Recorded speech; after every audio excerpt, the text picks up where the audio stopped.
रहीम अस्सलाम वालेकुम स्टूडेंट्स, कैसे हैं आप सब। मैं उम्मीद करती हूँ कि आप सब अपने घरों में बिल्कुल खैरियत से होंगे। यूनिवर्सल हाई स्कूल ने कोरोना प्रॉब्लम की वजह से ऑनलाइन लेक्चर का आगाज़ किया है। उस हवाले से मैं आप लोगों की सोशल स्टडी की टीचर मिस विनेश क्लास 7 से ये मेरा लेक्चर नंबर 8 है।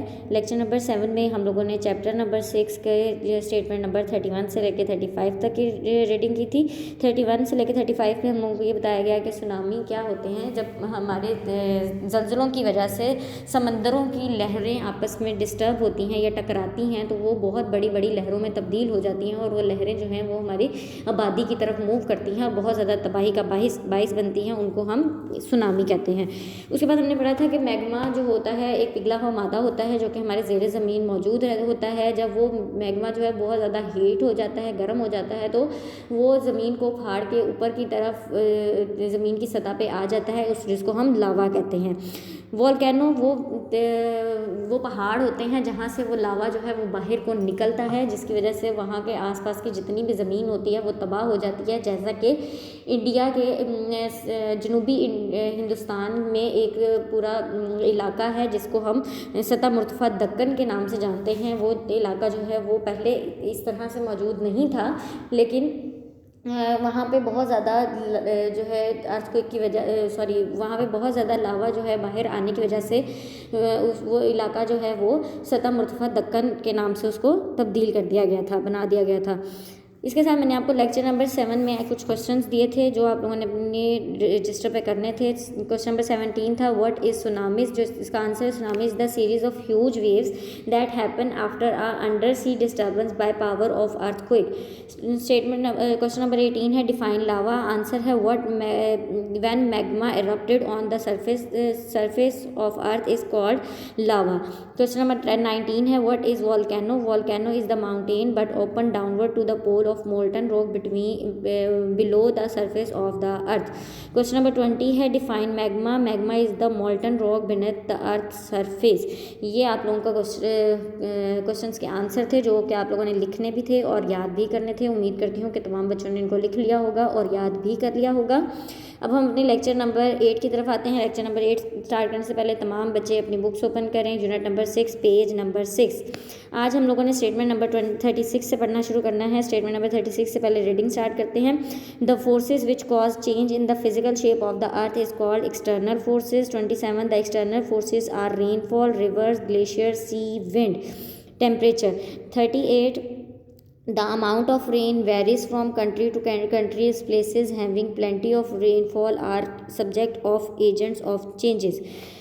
Number 39 है during the rain season the level of water in the river rises up, cause flood in the vast plains. Number 40 heavy rainfall destroy the natural environment and cause immense loss to the standing road and houses.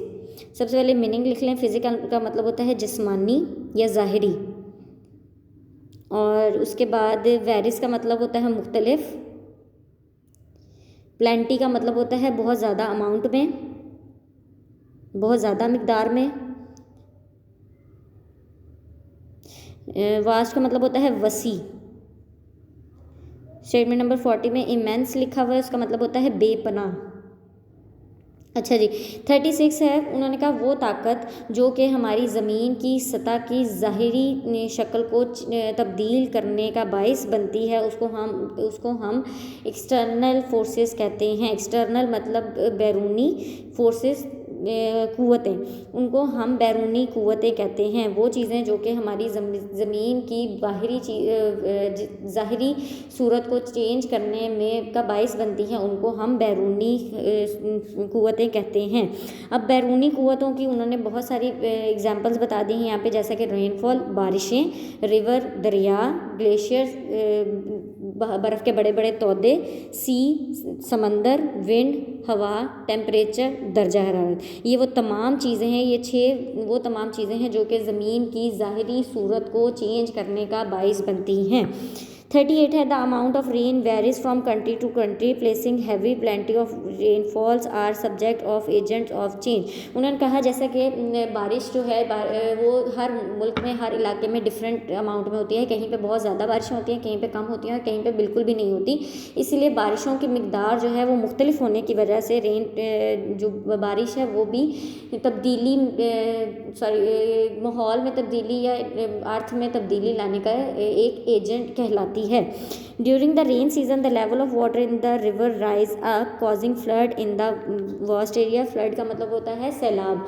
तो उन्होंने कहा जहाँ वो इलाके जहाँ पे बारिशें बहुत ज़्यादा होती हैं या वो मौसम जिसमें बारिशें बहुत ज़्यादा होती हैं, बारिशें सारा साल नहीं होती बल्कि बारिशों के होने के भी मौसम होते हैं, तो बारिशें वो सीज़न वो मौसम जहाँ जिस मौसम में बारिशें बहुत ज़्यादा होती हैं उन मौसम में जो दरिया हैं वो बहुत ज़्यादा तेज़ी के साथ बहते हैं और समटाइम ऐसा भी होता है कि बहुत ज़्यादा दरियाओं में सैलाब आ जाते हैं जिनकी वजह से मुख्तलिफ एरियाज़ जो हैं उनमें तबाही का बाइस भी बनते हैं।